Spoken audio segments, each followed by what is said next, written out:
Mga kalagas, welcome back again sa aking channel. So ngayon today is ito yung hotel na Argentina Hotel. So ginagawa pa, almost 2 years na to ginagawa. Ang alam ko o pakiramdam din ni Andres Bonifacio na mag-hire sila ng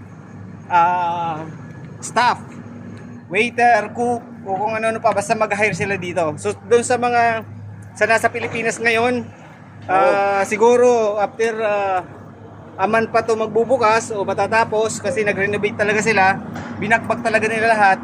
So doon sa mga gustong mag-apply, gustong pumunta dito sa Europe, sa tingin ko, tabi tayo pre. Sa tingin ko, ito na yung opportunity para sa inyo, para makapunta kayo dito sa Croatia o sa Europe, sa Dubrovnik. Itong Argentina na to is dito sa sa Dubrovnik seaside. Paano nga ba dito? Ang trabaho is seasonal lang din pero napakaganda dito kung makikita nyo.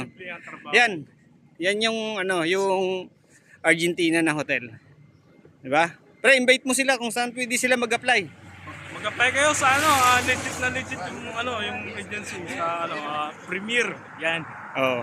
Yun. Tayo. Sikat na yung Premier dito sa Dubrovnik, kahit sino dito makatagpo mo, galing sila ng Premier Global Recruitment Agency.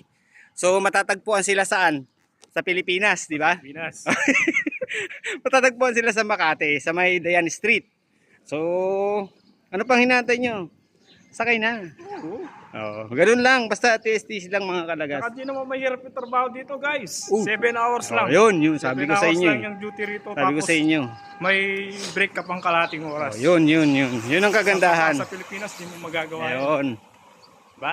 Oh, sige, ano pa pre? Ang Tapos, information na yung sahod mo sa Pilipinas, napakalit lang. Dito, medyo maganda. kasi peso doon, dito Oo. euro. So, yun lang. Ang sakit na kasi ng balikat ko. So, yun lang. Basta pag may oportunidad sa Premier, go, apply kayo. Tama.